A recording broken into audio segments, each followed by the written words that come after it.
Welcome back, you beautiful people. Today I'm going to bring it down a level, all the way down to the basic skills that you need to know on how to ride a mountain bike or any bicycle out there. Now, you can learn these tricks anywhere on the flat ground. Now, I'm going to strip it down to the bare bones, but I'm out here in the woods, in the Surrey Hills, on a beautiful sunny day. I want to move here. Let's get started with the first one. Right, this first one I'm going to show you is just basically stood up on your bike. It's quite intimidating being stood up on your bike because you probably find yourself, your body weight's too far forward and you're on your toes, or you're leaning too back, which is all your body weight on your rear wheel. You want to keep your body weight quite central to your bike. You want to have your knees bent and elbows bent, and you'll be looking ahead as well.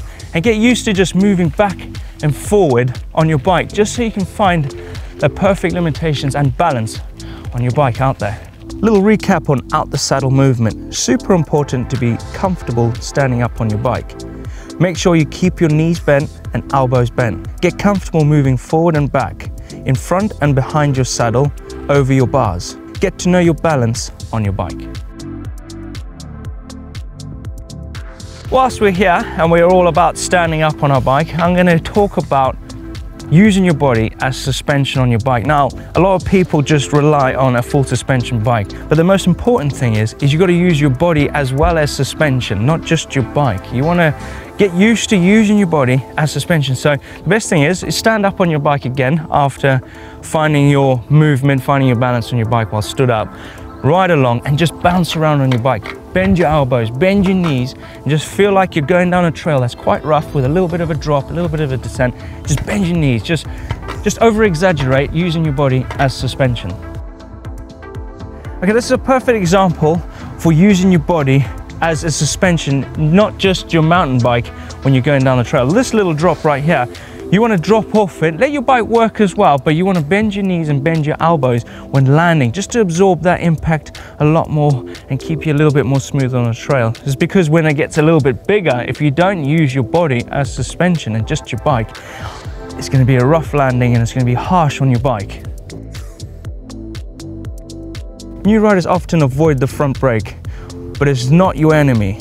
Get used to using both brakes. Now, when you get to using this front brake, just be riding along on the flat ground. Make sure your body weight's quite central, and when you press it, just lean back a bit. You don't want to give it a jolt because it's going to give you that horrible feeling of going over the bars. You want to feather that brake. You want to use it with ease. Don't grab a handful of brake because it is going to shift your body weight forward and feel like you're going to get thrown over the bar. So when you're doing it, when you brake, you just lean back a little bit, straighten up your arms, and just look forward, but lean back. And also, when you're doing front braking and you're turning, you don't want to do that because it's got a tendency to stop you or to break grip, to break loose on the ground and tend to slide away and have a front wheel washout. So keep it straight. Get used to braking with that front brake because it does help when you're out on the trail. Skidding is not just for kids. All of us love to do it out there. It's super fun and it just feels amazing locking up that back wheel and losing grip and getting sideways.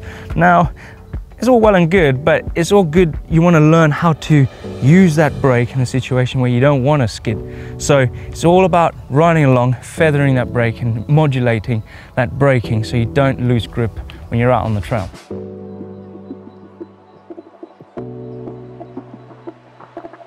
The track stand. Now this can show you how to use slow speed control on the trail, and it teaches you how to use small movements on your bike effectively.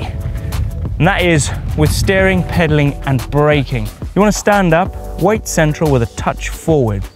Turn your bars a bit, 45 degrees, whatever feels right with you. And if you're struggling with it, lean your front wheel against a ledge or a curb just to help you get that balancing point so you can understand where you are on your bike. You're in a car park just before going for a ride, or if you're feeling too energetic to get off your bike to get back in your car to go home, this is a perfect place to start learning this basic skill, and that is riding along with your hands off your bike. Now this will help you steer your bike sat on your saddle with your saddle and with your legs, and it's super fun. It's challenging as well, especially when the car park's not very flat. So just take your hands off slowly like this.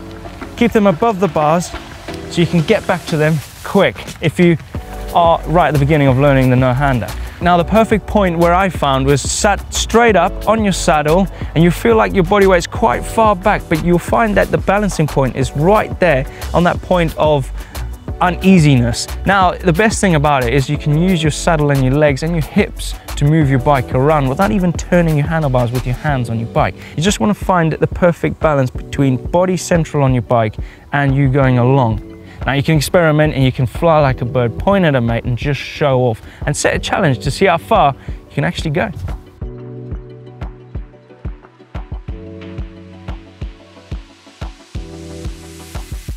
Okay, slow speed cornering. Now I'm going to combine all these techniques that I've showed you throughout this video into this one section that's going to help you out. Especially when you're out on the trail, you're not going to be going that fast as a beginner, so you want to know how to do slow speed cornering. That I didn't set up, they've been here, but I'm going to use this area to use those techniques on slow speed cornering. So I'm going to bring in the track stand, I'm going to bring in the braking, I'm going to bring in that body movement, and I'm going to bring in a dog as well to help me this. This is going to help spice up the whole thing.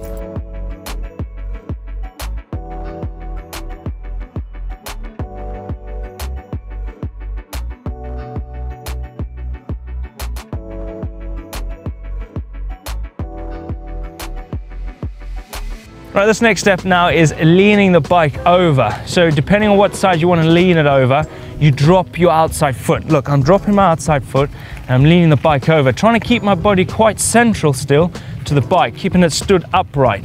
As well, try both sides. Lean it over. Bend your knees, bend your elbows. Just lean your bike over. Get used to doing this because this will help you on the trail, especially when the trail gets a bit off camber. Also, it can help you in turns as well.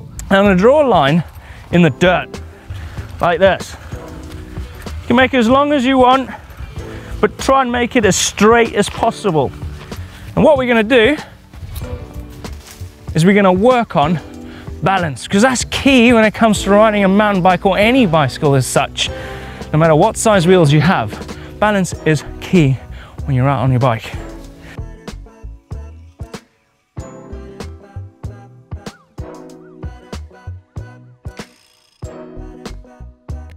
Right, this next technique is pretty key when you're out there, probably in an urban environment, but it's going to help you out in the woods as well when you're riding your bike. And that's getting that front wheel off the ground. Especially when you're in the urban environment, you can lift that front wheel and you can just get it up on top of a curb and then bump your back wheel up.